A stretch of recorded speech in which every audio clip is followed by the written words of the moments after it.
he's fine, right? But if you missed it, he is in charge of the North Pacific Conference Creation Study Center over in Ridgefield. Now, if you haven't gone over there, and if you're enjoying some of this, you gotta go there. And take your children. I know Alexia and Jonathan love going over there and hanging out and looking at the dinosaurs, the eggs and bones, and a lot of other cool stuff. So for grandparents, if you ever have your kids and want to make the drive over there, go over there. And parents, if you take the time to go over there, please enjoy that area. All right, let's start off with a word of prayer. Dear Father, we want to ask you this afternoon to continue to be in our presence as we come to learn and worship more than anything. We ask that your presence be along with Dr. Hudson as well, Holy Spirit. Again, open our hearts and our mind. In your name we pray. Amen.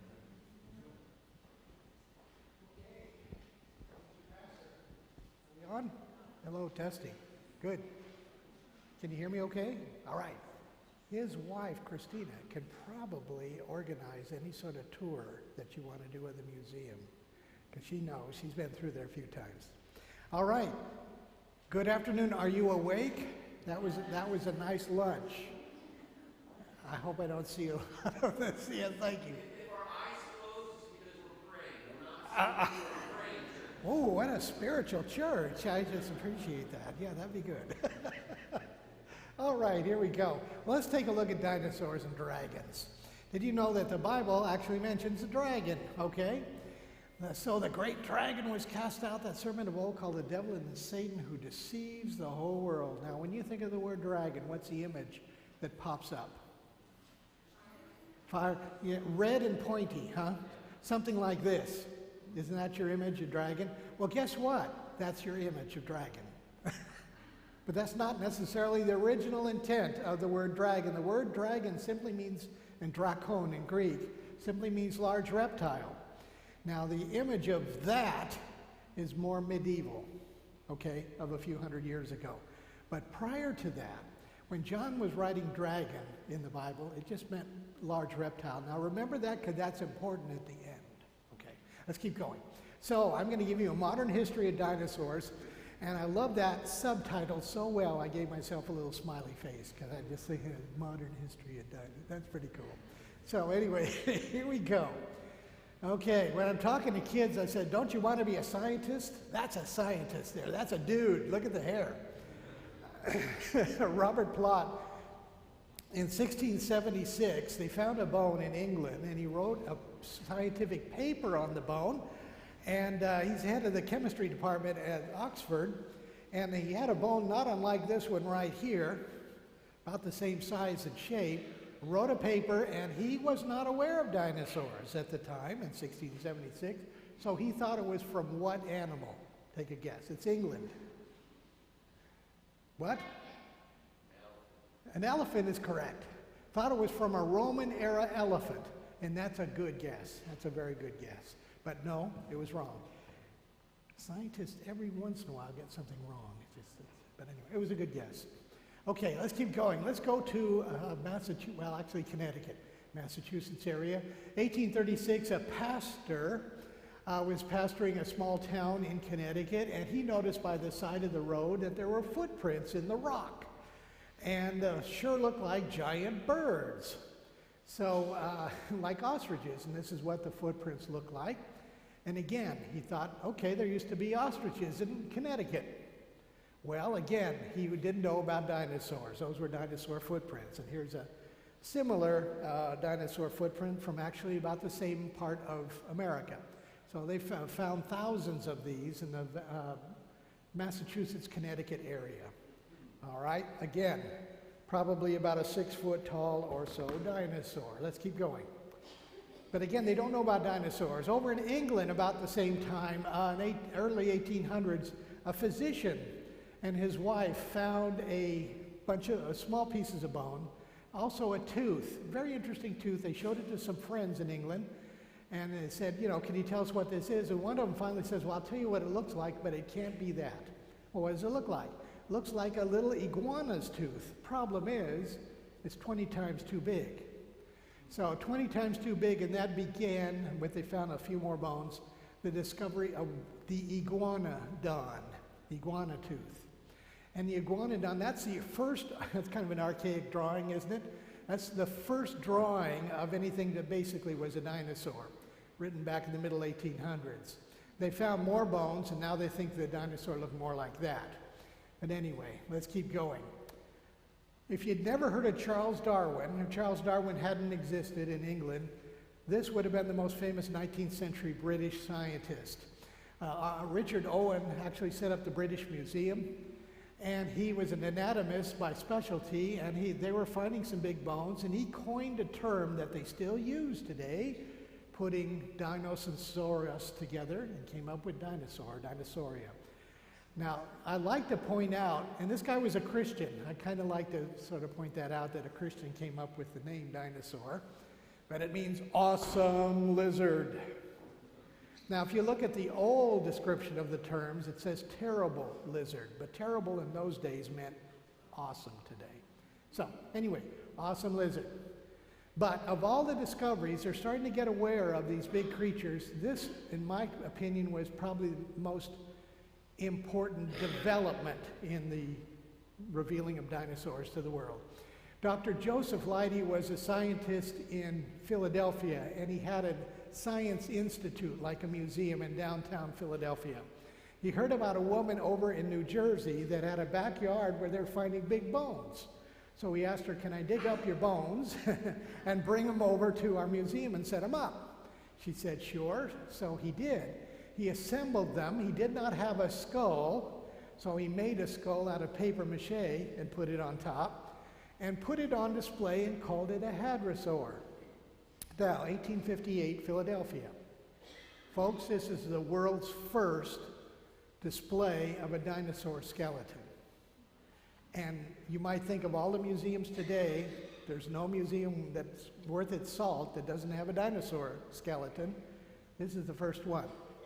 And the world was amazed. Now, Philadelphia is in America. He found out he could sell tickets. So he did sell tickets. People came from all around and went down the street and around the corner trying to get in. This is in America. Other museums noticed.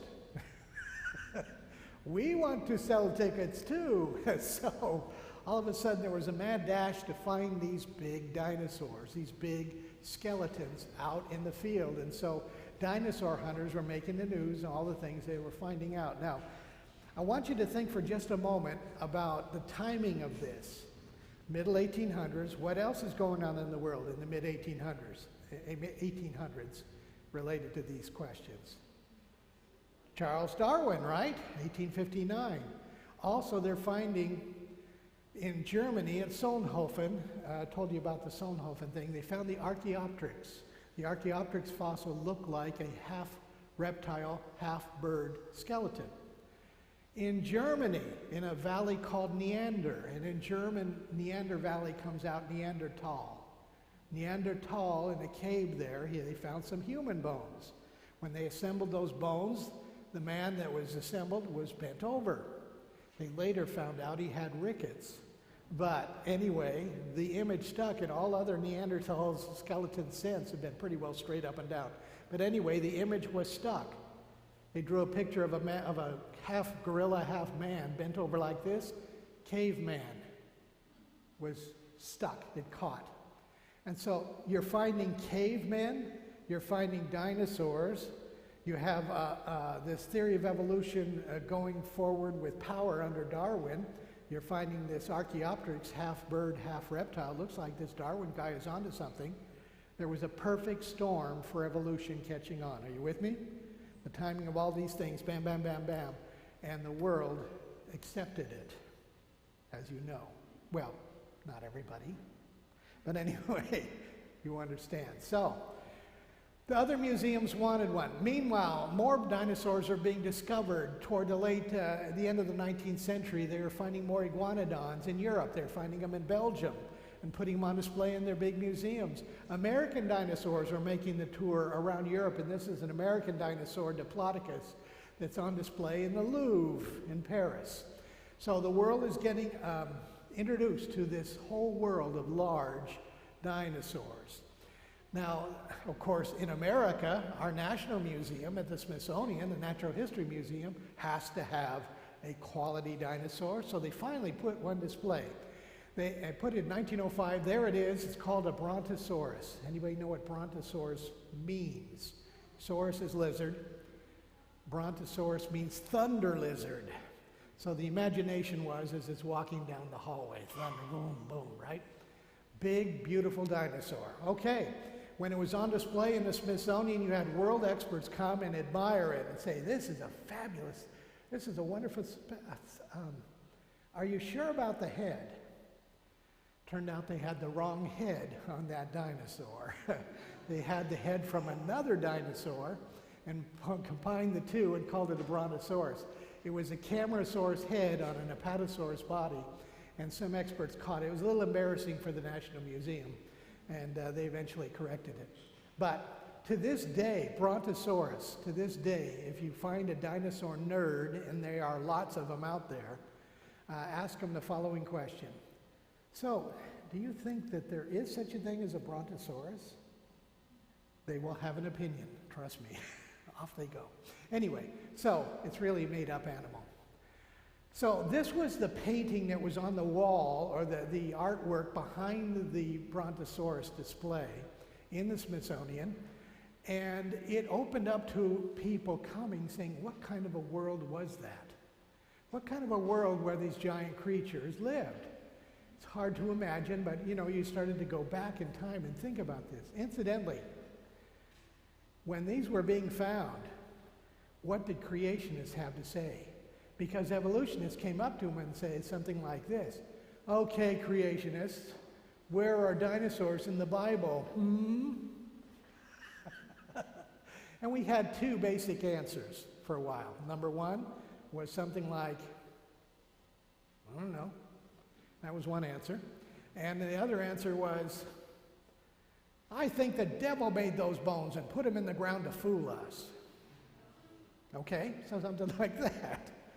Incidentally, where I work at the Union Conference Office, I've had two people come to me and say, when I was in school, we couldn't talk about dinosaurs.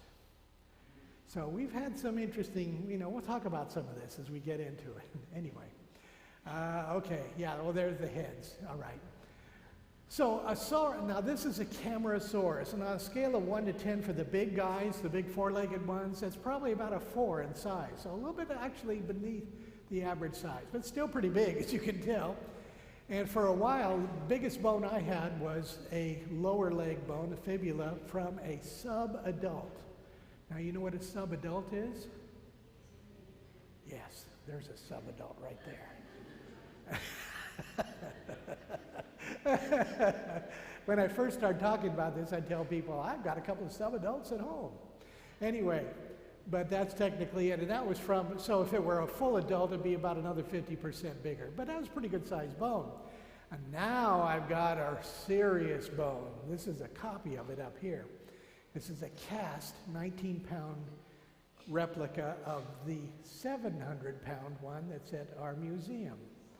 And there were 5 of us that wrestled that thing into place. It would have been worthy of a comical video. But anyway, we got it there. And there's some money in it. Somehow or other, I don't think it's going anywhere. So that is a thigh bone. That's a thigh bone of not a sub-adult, but that's an adult Camarasaurus. And that's about as big and massive as bones get. I've seen a few that are just a little bit bigger. But, this is pretty cool. So y'all got to come to our museum and see that big dinosaur. In fact, when I originally was given a grant to put this museum together, I had a prayer that I asked God. I said, God, give me at least one thing that's a wow thing. A wow thing where people would say, have you been over and seen the fill in the blank? And this is what we were able to get. And it came in 2 pieces, came from a very advanced collector. It's from Utah. When it came in the crate, we uncrated it and saw it came from South Carolina. A lot of stories involving it. But when I first saw it, I looked at it and I said, this is the most beautiful thing I've ever seen in my life. And then my wife found out about that. So, well, anyway. Anyway, it's a nice, big, beautiful bone. Hopefully you can come see it. For a while then, so from the 1850s to about the turn of the century, the dinosaurs that were founding were basically, according to the teeth, vegetarian. So the scariest thing to worry about was don't get stepped on, right? And to that, imagine, they're like big elephants, all right? That was the image of dinosaurs for that long a period until they found something, and they found something with teeth. Now, in 1905, Osborne found a dinosaur in northeastern Wyoming. In fact, I've been down the road, and it's a country road, rock road, and the guy driving knew the area, and he said, Stan, you see that hill ahead? Yeah, that's where Osborne found it. The first Tyrannosaurus Rex. King tyrant lizard is what that means, and it was based on the teeth. Take a look at that thing. It's the first one ever on display. 1905. Now, I hate to burst any bubbles here about dinosaurs on display, but almost in all cases, you're looking at least 90 or more % of the bones being replicas or casts. You're not looking at the originals. Very rarely do they have originals on display for a couple of reasons. Number one, the originals are heavy and brittle. If they fall, they'll break. Or number two, they might fall on somebody and break them. So those are reasons. So they usually have casts on display. And they're never found complete, as we'll talk about in just a minute. Everybody's interested in T-Rex, so a couple of things on T-Rex. One thing that we know T-Rex ate was Triceratops. Now, here's Mr. T-Rex here. He's smiling. And this is a Triceratops. Now, how would we know that this ate this? How would we know that? They found a partial skeleton of T-Rex, and he still had his lunch in his stomach. And when they looked at it, they found bits and pieces of Triceratops. Now, that does not answer the old question that dinosaur nerds like to argue about. And that is, was T-Rex a predator or a scavenger?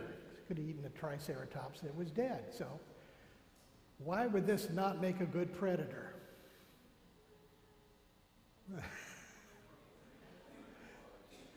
Well, those little front arms, it's hard to imagine him grabbing anything with those little arms. And number two, frankly, it doesn't look like it's built for speed. It looks kind of heavy. Shall we say the carriage looks a little heavy. So I like to say sometimes that a hadrosaur, which lived in the same area, these are giraffe-sized dinosaurs, they were in the same neighborhood as T-Rex.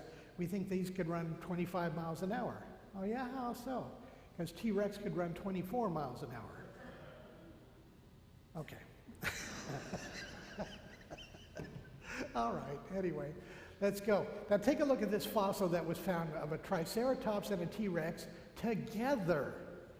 These two skeletons were intertwined practically, and they found on the T-Rex broken rib bones, and on a Triceratops, teeth marks on the bones. Now, what's interesting is that means that these things, these two dinosaurs, before they were covered in mud and preserved, actually apparently were fighting. So it looks like they might have got to some high place as the water was rising, and frankly, that proximity caused them to fight, and they got covered up and buried and preserved right there. Isn't that interesting? So, Triceratops. Okay, there's a T-Rex footprint found in New Mexico. There's only two footprints that have been verified T-Rex.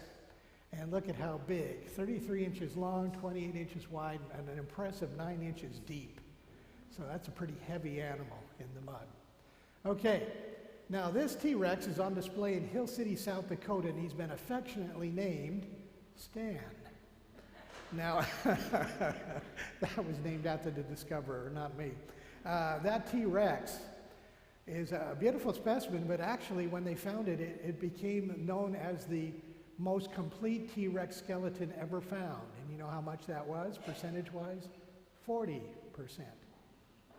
Now that's important for a couple of reasons.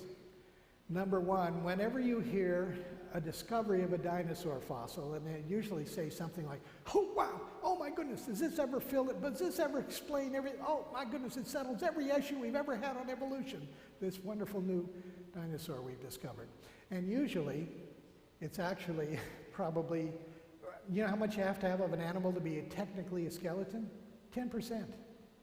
So it could be 10% of the bones, and they're making a huge amount of hopeful speculation about the meaning of it. Often what happens later on is it gets looked at now by other specialists, and they say, nah, it's not what you're thinking. But you never hear that in the story. So Stan was 40%, and that was the best ever until, oh, and incidentally, you got to see this tooth up here. This is a museum quality copy of one of Stan's teeth. And that's pretty impressive with the root. This much showed, and it's pretty impressive. This is a replica because the real one's $25,000. This is affordable. So, Stan was it until they found a dinosaur named Sue. In 1990, South Dakota, Sue was discovered. And Sue was found on Native American land. And the discoverers of Sue thought all the agreements were made and everything was good when they found it. But when they saw what they found, it went to court. And when it went to court, Native Americans won the ownership of the bones, and they sold it to the Field Museum in Chicago. And Sue was on display there. Stan was 40% complete. Sue was 90% complete. So a huge step forward in T-Rexes. Incidentally, they've only found about 50 to 60, probably more like 60 now, skeletons of T-Rexes, and bits and pieces of others. Sue is at the Field Museum in Chicago, and guess what? Chicago is in America. They sell tickets. And they probably made up the cost of Sue, because Sue cost $8 million plus to get Sue. But I'll bet you they've sold enough tickets now. Incidentally, virtually all replica. Upstairs, Sue's actual skull is in a case upstairs. But still, that's more impressive to see it like that, isn't it? And skulls are very hard to preserve. Okay, T-Rexes are actually amazingly important in the subject of origins. Why? Because it's something that happened in 2005. In 2005, they had some bones of a T-Rex. They collected in the field, took it to, I think it was South Carolina. Anyway, to study the insides of the bones, and they actually put it in a solution to dissolve some of the outside. They left it in the solution too long and got all the way into the middle. They didn't want to go that far, but they accidentally did. As soon as they got all the way into the middle of the bone, you could almost hear a lab technician call out in words you could hear across the country. "We have soft tissue here." What? We have soft tissue in dinosaur bones. How can that be? They found that vessels were still flexible, and they found what sure looked like blood cell stains, all of which could not possibly be there still if it was 65 million years old. Not possible. The woman, Dr. Mary Schweitzer, was the head of the team, published her findings, and immediately got attacked by practically every scientist who had a stake in this, saying, "You call yourself a scientist, how dare you publish something like this? Do you realize what creationists are going to do on this? You've got to redo your research. And the university you work for should fire you. You are a disgrace." I mean, just horrible things said about this woman. A couple of the cooler comments pointed out a couple of things in her procedures that she thought, okay, now that's valid. And she went and redid her research and came out with the same conclusion. It's soft tissue. And now there is a begrudging admittance that there is something to this. Now what that has done is it's opened the door to looking at fossils now and asking questions like, is there any protein here still left? Are there any other organic material still left that shouldn't be here if they were millions of years old? Now, we're using studies that evolutionists have done for years on how long does it take for proteins and DNA and all this kind of stuff to break down. That's important for their research, and they've done studies. In all cases, things last thousands of years, not millions of years, okay? So, because of that, we use their research to say, see, this can't be millions of years old. It can only be thousands of years old. And we're using their research. And of course, I think that's effective. It doesn't make friends, but we're trying to get to the bottom of this. Now, again, they're finding on the average, it seems like every couple, 3 months or so, there's a new discovery somewhere where they found proteins or in a couple of cases, even DNA. We'll talk about that in our next talk. We talk about age of the Earth. But anyway, a hugely important discovery. Now, footprints. Everybody curious about footprints. Footprints are fossil evidence. The word fossil means something dug up. I'll leave it at that. No, that's not dug up on the left, that guy. But anyway, there is a footprint right there, a three-toed dinosaur footprint. You know where that is? That's in a state park in Texas called the Paluxy River State Park. Well, now it's called the Dinosaur State Park. And there is a river running, or a creek really running through the park, and there are dinosaur footprints around. And they are real things. I don't know of any other place where kids can splash in the creek right next to dinosaur footprints. It's kind of interesting. This is a place where supposedly they have found human footprints on the same strata as, the same level as dinosaur footprints. And this has been promoted by a number of people. The first one who ever did it was a Seventh-day Adventist named Burdick.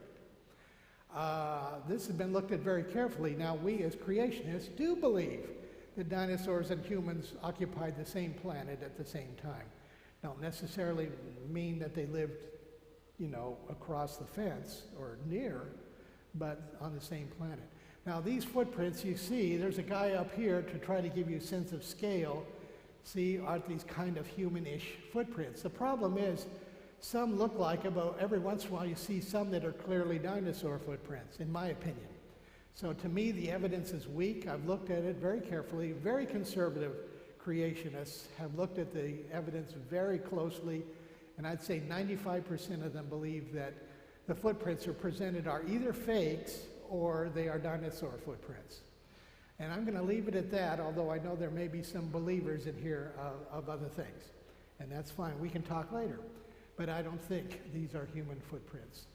You can see what water does to the shape of footprints also. It can make quite a difference. That's a series found in Utah. Okay, let's keep going. Dinosaurs. Some people wondered whether they're really reptiles or not. Well, guess what? We've got their skin casts. Now, when a dinosaur was covered up in mud at the time of the flood, and incidentally, the reason we have dinosaur bones is because of water. It's very funny. I went to a lecture of a creation scientist who was talking about this. He was an anatomist, and he said, you know, it's kind of funny. There's all these theories about what happened to dinosaurs. Little mice ate their eggs. They got sick, you know, some disease, you know, meteors, whatever, da-da-da-da-da. And he says, you know what's funny? Whenever we find them, looks like they drowned. Okay, that's a joke too, and anyway, you know, I'm striking out here, you guys. Come on. Okay, so anyway, mud covered them up, and we find them in mud and sandstone. When we find these dinosaurs, understand that the bodies got covered up in mud. This became rock. The body deteriorated, and as you were trying to get the bones out later on, you could sometimes still see the shape of the skin, you know, the cast of the skin. There is one right there, and it's clearly reptile. It's clearly got scales, like any snake or lizard would have. Okay, let's talk about eggs. When I was a kid, I imagined that the eggs were the size of Volkswagen Beetles. They had to be for dinosaurs, right? Okay, well, actually, this is one right here.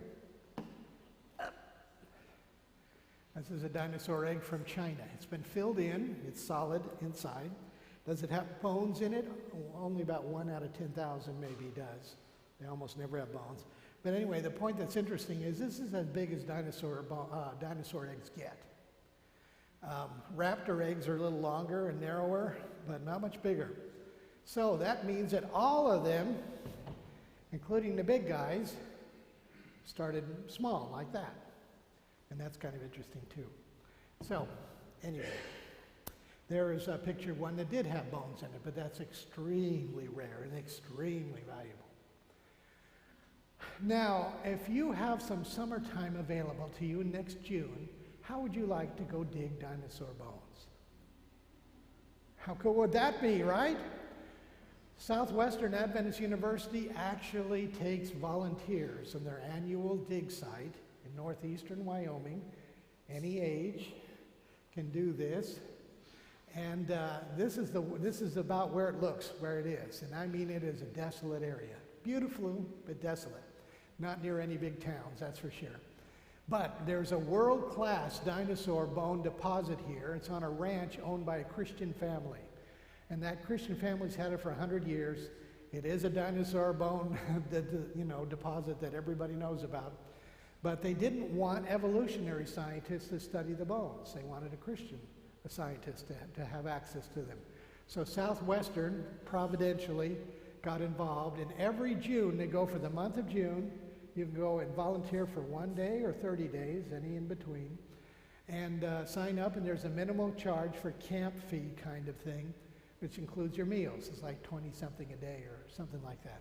Anyway, pretty cheap. And you can go and you dig dinosaur bones. There's Dr. Art Chadwick, who's the head of the program. And he might have a worship after breakfast and tell everybody this is where we're going to go today. Your group goes there, you go, and you will dig bones. Now here I am unearthing a rib bone of a hadrosaur. It's about this long. And I don't know if you can see that little bottle there of kind of a super glue kind of thing. You pour it out on the bone and it just goes right into the bone. It makes it very hard and easy to transport. And you will eventually wrap them in foil, but before you actually take them out of the ground, one of Dr. Chadwick's associates will come over with a GPS locator and actually record the position of the bone to a fraction of an inch. That bone will then be photographed later, and the photograph will be dropped into its location that's recorded here, and you'll get this in the software package. Now take a look at that. All the bones are there, right where they were found. It's as though you remove the dirt. That is cutting-edge technology right there, this dinosaur research. Cutting edge.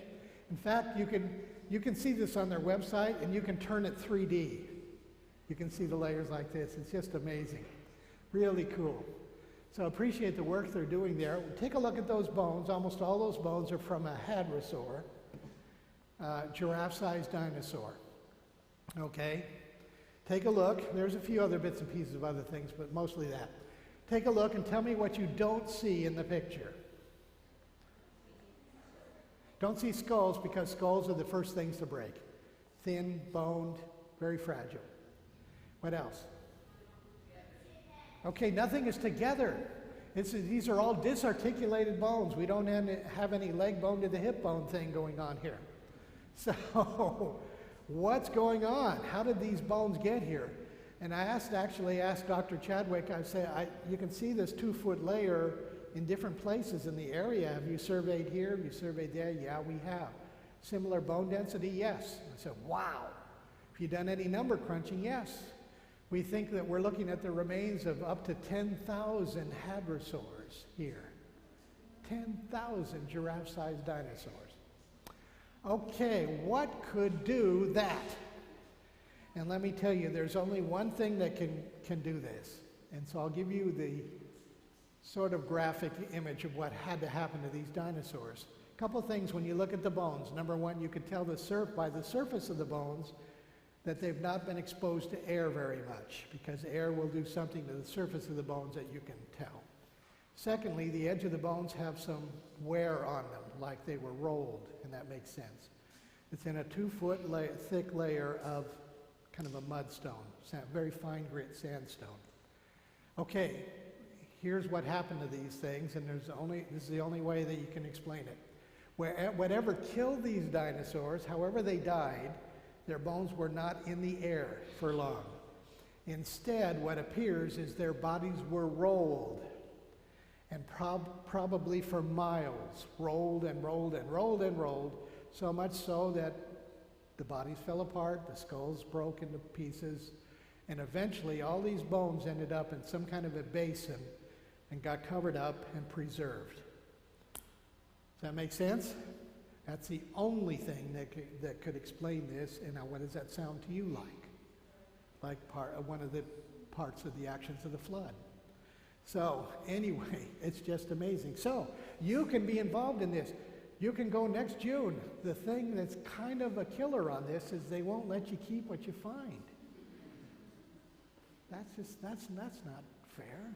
Anyway, they'll probably give you bits and pieces, but not what you find anyway. Okay, does the Bible tell us anything about dinosaurs? Well, okay, remember the word is fairly new. So here's something kind of interesting. God created great sea creatures on day 5. Great sea Tenanim. And Tenanim is a Hebrew word that generally, for the rest of the Old Testament, generally means reptiles. That's kind of interesting. I'll just leave that to you to think about. But here's where it gets good. Remember I told you about Job? Job is awesome. I got to tell you, those last chapters of Job, where God is describing his creation, and he's basically saying to Job that he's got everything under control. He can bind the stars of Pleiades. He tells the waves they can only go so far, and this is as far as you can go, waves, which is a reference to Lucifer in Job in the earlier chapters. I tell Lucifer, you can only go this far. So anyway, he's talking to Job and his friends about all this. And he said, consider a couple of animals. Number 1, Leviathan. Have you heard of Leviathan? Leviathan, it's got over a chapter. It's a long description of Leviathan. It says Leviathan has very strong skin, can't be pierced easily by sword or arrows. Makes the water boil. If you have the kind of Bible that down at the bottom of the page it will say, scholars think this animal was a, what do they say about Leviathan? A Nile crocodile. And a Nile crocodile I think is probably pretty good, because when a crocodile has something in its mouth, prey in its mouth, it will roll. And when it rolls rapidly and frankly makes the water look like it's boiling. So I kind of think there may be something to Nile crocodile. But behemoth, let's talk about behemoth. And the word behemoth means beast. So there's no help there. Look at the beast, which I made along with you. He eats grass like an ox. Good news, vegetarian. See now, his strength is in his hips, the power is in his stomach muscles. He moves his tail like a cedar. His bones are like beams of bronze, ribs like bars of iron. Very powerful, strong animal. He is the first of the ways of God. Now, I really wondered what that phrase meant. First of the ways of God. That's got to be a clue. What does that mean? First of the ways of God? And I've looked at the scholarly, accounts of this, scholars looking at this, and there's generally a feeling this is not talking about chronology. This is not talking about the first animal made. This is talking about an animal that stands above all the others. This is the animal that wins first place in the awesome animal contest. King of the beasts, this is the alpha of all alphas. And so I'm all getting excited and I'm saying, let me look at what scholars say in tiny print at the bottom of the page, where scholars think the behemoth was a, what? A hippopotamus. Just doesn't elicit to me King of the Beasts kind of image. Take a look at this. He moves his tail like a cedar, or sways his tail literally like a cedar tree. Have you ever seen the tail of a hippopotamus? Doesn't elicit images of the mighty cedar tree. And frankly, the second choice, elephant, same issue, right? So here's a thought, and this would be a legendary animal to Job in his day, legendary. God would still be bragging about it. Might this be, okay, now here's the south end of a hippopotamus. There is Job for scale. Might the animal be something like this? Now, if that's the case, and I'll leave it to you to decide this is not a hill we're dying on. But certainly the tail is more like a cedar tree than just about anything else that sways his tail. So I'll leave it to you. Now, we're going to keep on going on this important thing. Now, I'm going to catch you on this because this is a trick question. Now, already I shouldn't have said that because now you'll be careful. Forget what I just said. Hey, what does the word evolution mean? What does it mean? One word definition. Change. Thank you. Change. Change is correct. Evolve is the verb form. Same word. Change. Now, do we as Bible-believing creationists believe any animals changed? Did that animal on the left there always look like that when it attempted Eve? The serpent, did it look like that?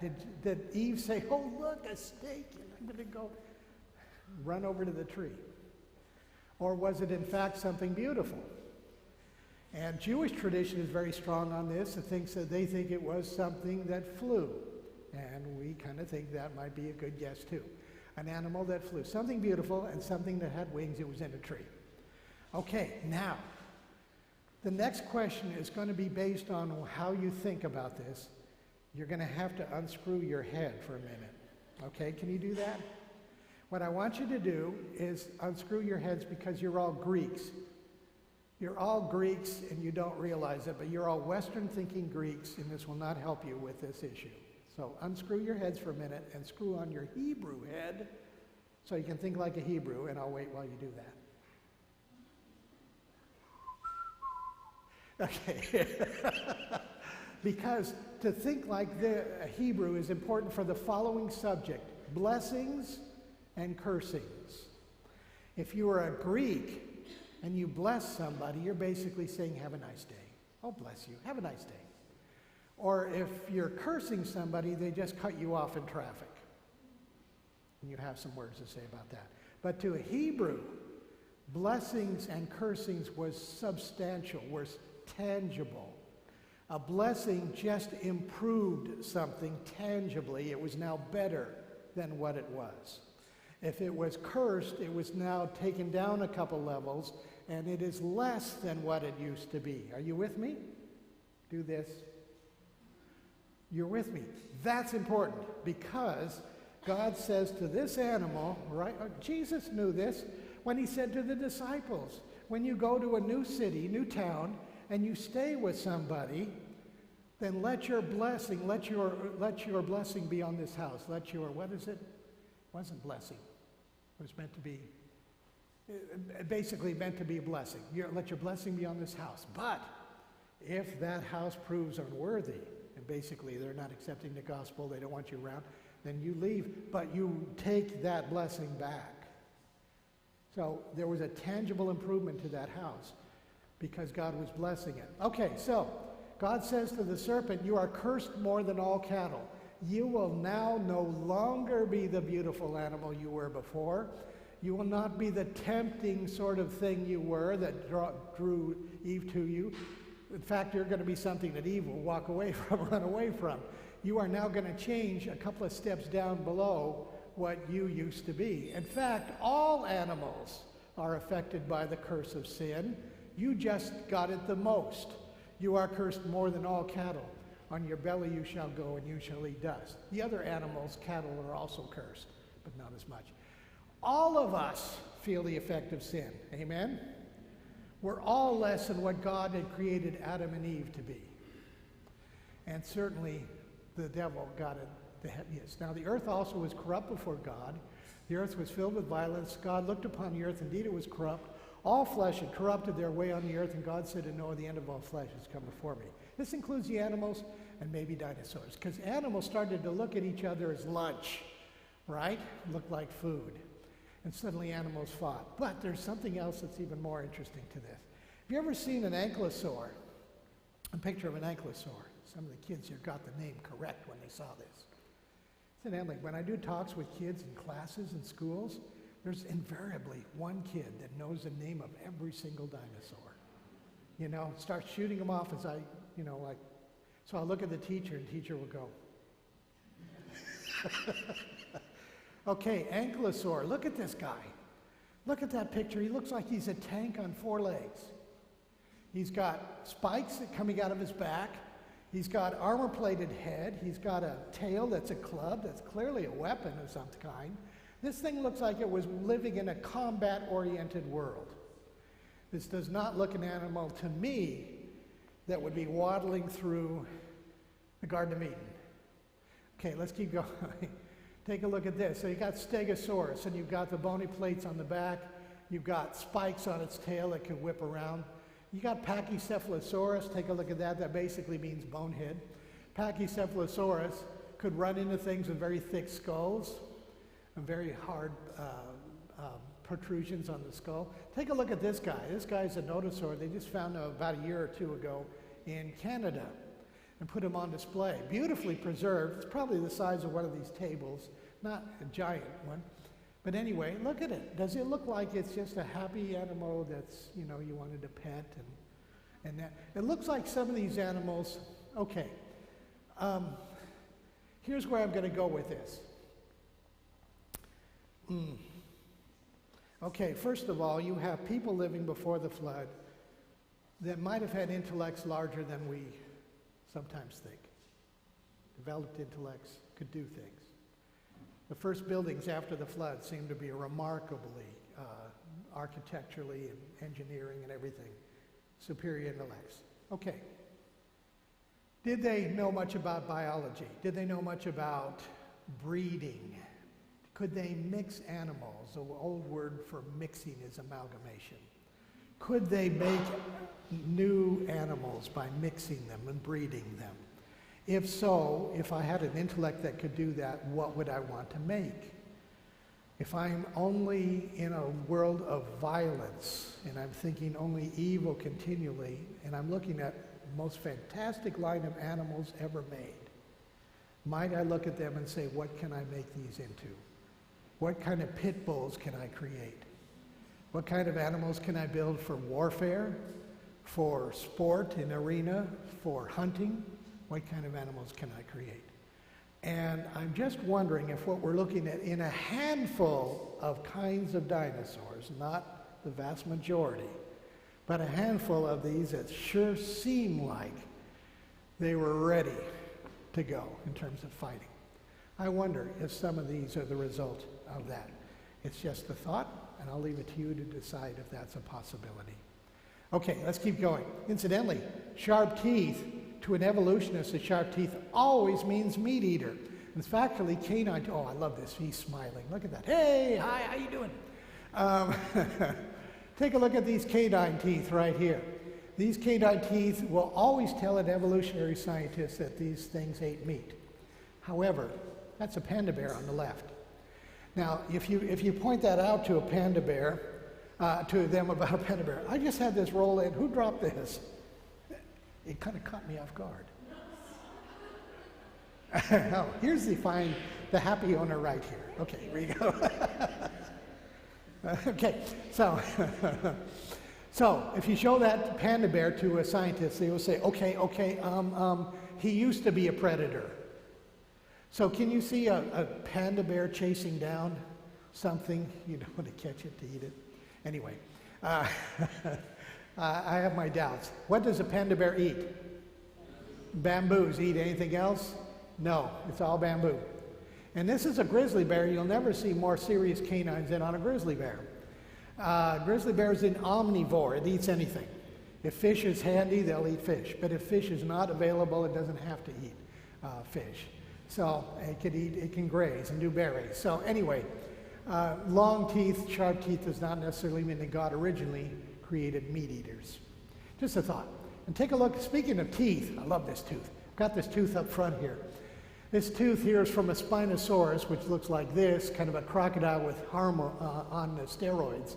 But anyway, look at this tooth. This tooth had another one coming from the opposite side. As it closed, it was wearing a ridge in this, and I tell kids in terms they fully understand, this dinosaur needed braces. And incidentally, that's a wolf fang next to it for comparative stuff. Oh, these are teeth. That's a Camarasaurus tooth. This is like a spoon. This is a Triceratops tooth. clearly vegetarian. Dinosaur to bird evolution. Have you ever heard of dinosaurs that supposedly the only dinosaurs we still have today are birds?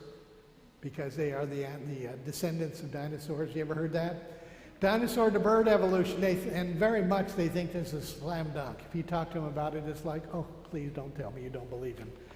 Dinosaurs became birds. Oh, please. You know. So anyway, here they got two theories on how that could happen. Number one, large ground bipeds became birds. What's wrong with this becoming a bird?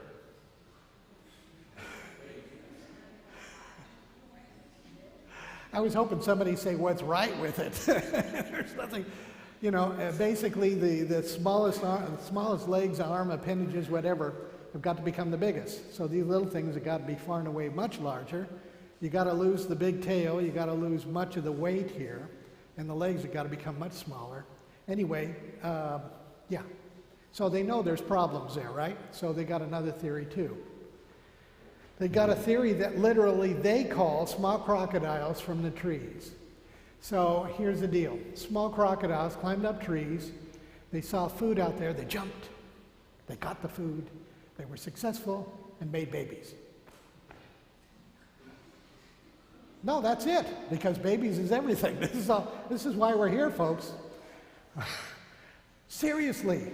There's a science article. Scientists generally have said, well, stay out of that stuff, purpose of life, that's not ours. That's metaphysics, that's religion, that's philosophy, sure. Oh, no, but we'll tell you what we think. That's what they did in this article I read. It was so funny. It said, yeah, we think that we're all here to pass on our genetic information, pass on our genes. That's the purpose of life. That's all animals do that. We're animals. Okay. I had one time a lecture across the street from Washington State University, and a person wrote into the little comments box, doesn't it give you a sense of satisfaction to know your genes pass on into the future? I'm thinking, only way I want my genes to pass on is in me. I want me to pass on in the future with those genes. That's my eternal life. That was their eternal life. Do you get it? That was their eternal life. Their children, their grandchildren and great-grandchildren, they were living, yeah, it's just interesting. Okay, so small crocodiles from trees. You got to make babies. Small crocodiles from tree jumped out, but some of them eventually somehow or other developed skin folds. And that meant that they could go further and get more food and make more babies, more than the ones that didn't have the skin fold. Okay, then eventually those skin folds became wings. And the bumps on the scales, the scaly bumps, became follicles that grew from underneath the skin and became feathers. Okay? Like, that's the bumps, and those became feathers. Any questions? Okay. They think we're the ones that exercise faith. Okay. But anyway, and that's the idea, and they believe that. So whenever you go to Kentucky Fried Chicken, KFC, you're actually going to KFD, Kentucky Fried Dinosaurs. So give me a bucket of crispy T-Rex. Okay, anyway, seriously, I mean, that's serious. So let me tell you why they think a little bit this way. Feathered birds go down in the fossil record to the mid-Jurassic levels, they think 150 million years with Archaeopteryx. Okay, and now they've got two kinds of dinosaurs. They've got flying dinosaurs and they've got land dinosaurs, but no, don't you ever think that a flying dinosaur became a feathered bird, because it didn't. It died, and no, we don't have that to that. But land dinosaurs go back a little further, mid-Triassic, and so they think that maybe one of these ancestors split off and became birds. That's the thinking. Here's the problem. They found some footprints of birds too deep. Okay, in Triassic. This is kind of funny to me. This is Triassic layer rock found in Argentina. They would love it not to be Triassic layer. It is Triassic layer. And it records the footprints of a seagull-sized bird. And what did this bird do? It landed in mud, hop, hop, hop, hop, hop, hop, hop, hop, hop, and took off. Okay? And the footprints were preserved. They are not reptiles. It's got the backward toe, so it's a bird. Anyway, so here's what the scientists said about that. It's significant because we find footprints with morphology, that shape, identical to modern birds and rocks that predate by 55 million years the first record of true aves, and that's birds. So what is he saying? It's an important discovery because we find bird footprints before birds by 55 million years. This is their way of saying we don't have a clue of what we just found. So anyway, so isn't that interesting? I think that's interesting. And this is what happens. I'll explain to you what happened. It's easy. A bird landed in this mud and it was looking for a place to catch its breath. The waters were rising. It found a place. And after a bit, it says, oh, I got to get out of here. The water is catching up. And took off and flew for a while for more layers, eventually to where the birds generally got caught later up. Does that make sense? I can't explain it any other way. So anyway, pretty interesting. Dinosaur evolution. Dinosaurs, you think, are the epitome of evolution. I'll bet you anything. We've got all kinds of ancestors. This is timeline, left to right. If you're going in the ground, this is deeper to the left. So find all these kinds of dinosaurs. Let's put a bird in there to show that we even think that might be a dinosaur. Okay, there it is. These are the numbers of remains that have been found, fossilized. So now we're going to dig beneath these guys and find their ancestors, because we do find lots of fossils in here, lots of animals. Let's look for their ancestors. Okay, we haven't found any ancestors of anybody, nor have we found the original Triassic layer of forefather. And if you think I'm kidding, here is an evolutionist who admits this. From my reading of the fossil record of dinosaurs, no direct ancestors have been discovered for any species. Alas, my list of dinosaurian ancestors is an empty one. Interesting. So all the dinosaurs show up immediately that we know of, the types of, and then they're gone. Okay? So there's no slow developing of dinosaurs. I'm a believer that meteors may well have been involved, but let's quickly talk about candidates for largest dinosaurs. Oh, you know how big they get? 130 feet long, 70 tons. How long is this building? Anybody know the dimensions? Probably the ones with the longest necks could probably lick the ceiling, and that would give you an idea. Okay, but guess what? Here's a trivia question. Dinosaurs, the average size of a dinosaur was the size of a large dog. And they got as small as chickens. They just found a new species recently, the size of a turkey, and I'm waiting for the new name to be disclosed, something like Turkeyosaurus. You know, don't know, but a lot of them were much smaller, which gets me to the next trivia question. What is the physiological difference between a reptile and a dinosaur? A lizard and a dinosaur. What is the body structure difference? Can somebody tell me? The hips is correct. It's the hips. It's all in the hips. It's not size. It's in the hips. A lizard has legs that go straight out. The hips put the legs straight out, so it does this to get around. Whereas a dinosaur has hips that put the legs straight down. 4 legs, 2 legs, gets the body off the ground. That's the difference, and that's the only difference. People ask things like, how about Komodo dragon? Is that a dinosaur? No, the legs are straight out. Take a look at the pictures. So anyway, that's what it is. So that's important as we get to a following very significant question. Did any dinosaur sneak onto the ark? Okay? And people might have strong opinions about this, but in other words, you don't necessarily have to have a house-sized dinosaur. You could have dinosaurs in the size of horses. Okay, let's take a look. What's very interesting is the following. Remember my pictures I showed you last night of all the countries and tribes of the world that have flood stories? Guess what? We've got dragon stories from every corner of the world. And whether it's China or whether it's England and St. George and the dragon, we have all of these pictures of big lizards, great big lizards, and involving people in contacts with dinosaurs, or at least big lizards, okay? Now, the question would be, are these remnants of stories that are Pre-flood or post-flood? And that would be an interesting question. To me, I have a sense of that they are post-flood and for a couple of reasons. Number one, the stories have some similarities. Always very overblown with imagination, but there's some kernels in them. For instance, it's always the last one.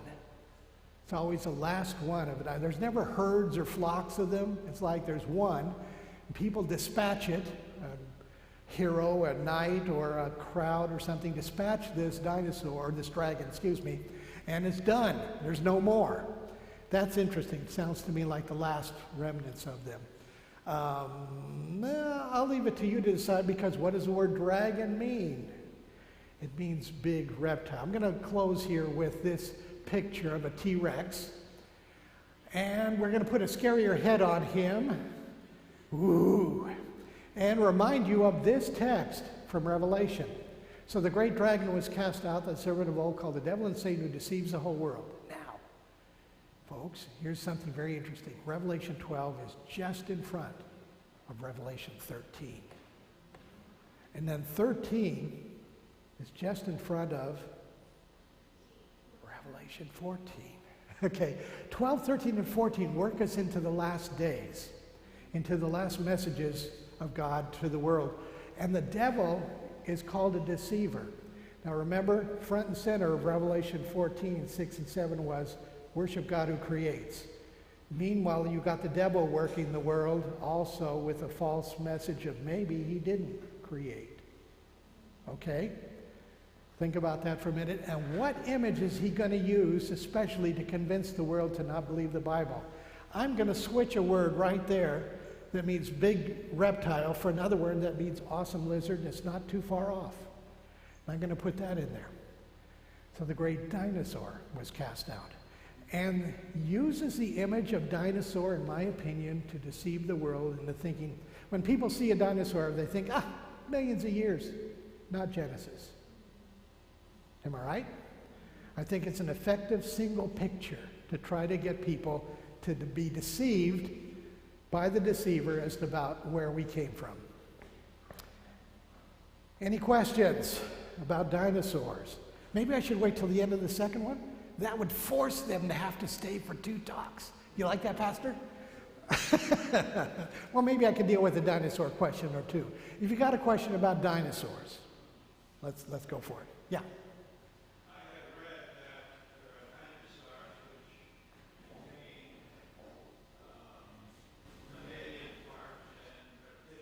Yes, are you talking about David Reed's book?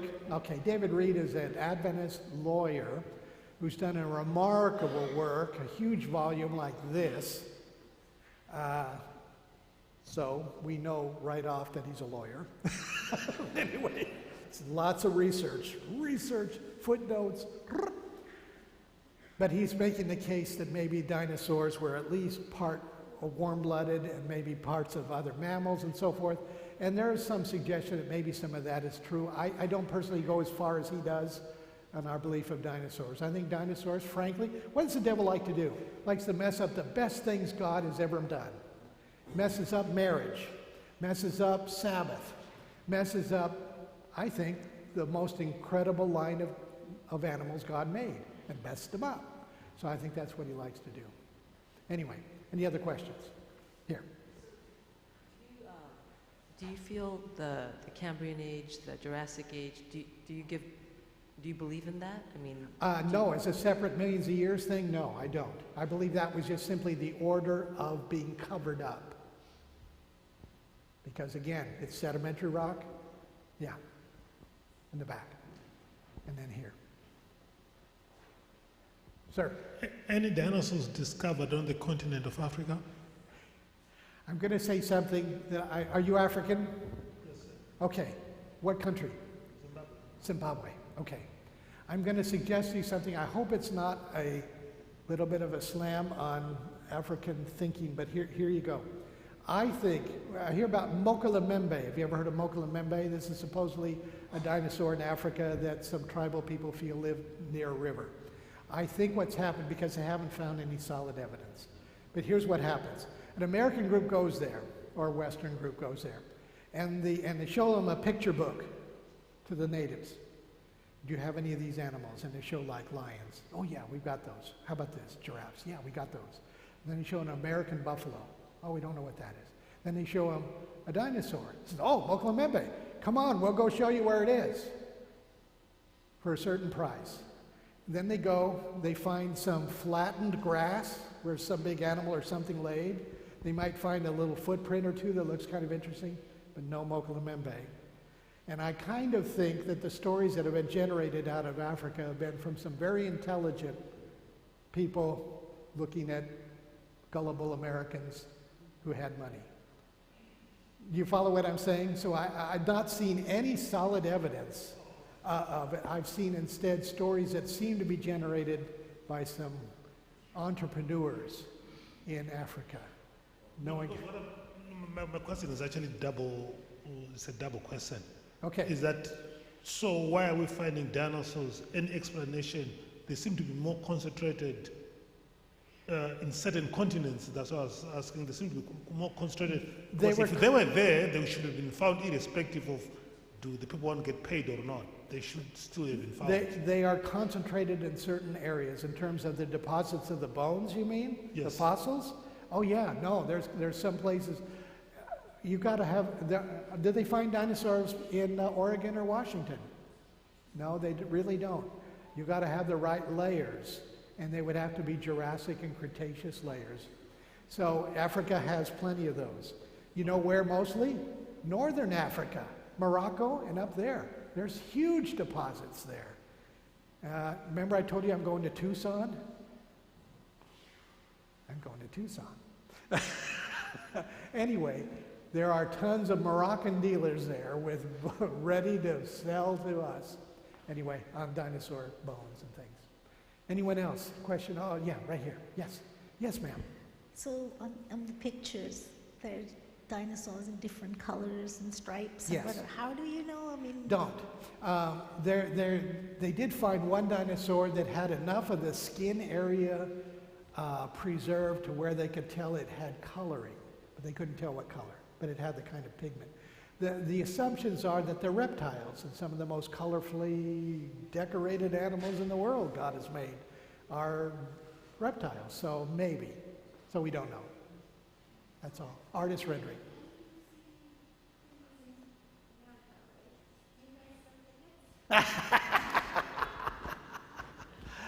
Well, generally not, but you can slip us some. We can do a special tour or something, you know, for certain considerations, private tours.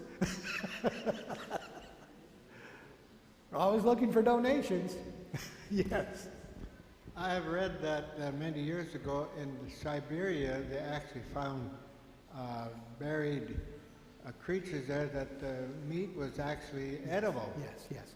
Well, now what you're talking about are the mammoths they found in Siberia. Mostly mammoths, other large mammals. Oh, I could go into that. Oh, my goodness. When you come to our museum, we have a few things from Siberia, including some pieces of a mammoth, even some fur. But what you're talking about is from the Ice Age. And that is post-flood. That's after the flood. So mammoths caught in the Ice Age. We believe creationists have a much better explanation of the Ice Age than long age people do. Because for something like that to go absolutely haywire in the atmosphere and the temperature and climate of the world, you've got to have a major event to trigger that. It doesn't just slowly get that way. Something's got to trigger it, and the flood did it. Yes? The world was trying to stabilize after the flood. A number of years ago, we had a talk in church, and they said they discovered a woolly mammoth up in North Pole someplace. And it was frozen so quick, yes, it had buttercups in its yes, mouth. Still had was the that food in true? its mouth. Yes, that is. And that's what we're talking about. You mentioned Siberia. Northern Alaska, Siberia have these discoveries. I mentioned Siberia partly because it's much easier to get things out of Siberia than Alaska.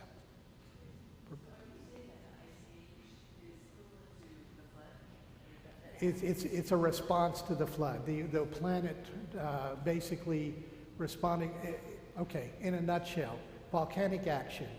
Volcanic action warmed the seas. The seas produced much evaporation, much water, went over very cold, dry land. And doing that, it caused a lot of snow to fall. The glaciers that we talk about in the Ice Age and everything happened. In some places, I've got a book written by a creation expert on this subject, and he's a meteorologist by training. And he talks about the difficulties of coming up with a model, especially for long-age people. They can't explain it because these are mammoths. See, I'm going off on this. These are mammoths that are long-haired, look like they're built for cold weather, and yet they got caught in cold weather, and yet buttercups are from warm weather. Some of the food that they were eating was from warmer weather. They absolutely, if you want to see scientists go nuts, get to a book that's not explaining that it happened, but rather trying to explain how it happened. They don't know. No. Well, I mean, mammoths existed before, but the freezing of the mammoths is Ice Age, which is after the flood. Now, dinosaurs, if some got on the ark and became the source of dragon stories later, yeah, then yes, but we're not finding frozen dinosaurs up there. These are reptiles. They wouldn't have done so well in the north, where it's cold. You don't find reptiles in cold places. Yes? So can you make a comment on Dr. Walter Brown's hydroplate theory? Never mind. Okay, just real briefly. They're finding more water all the time.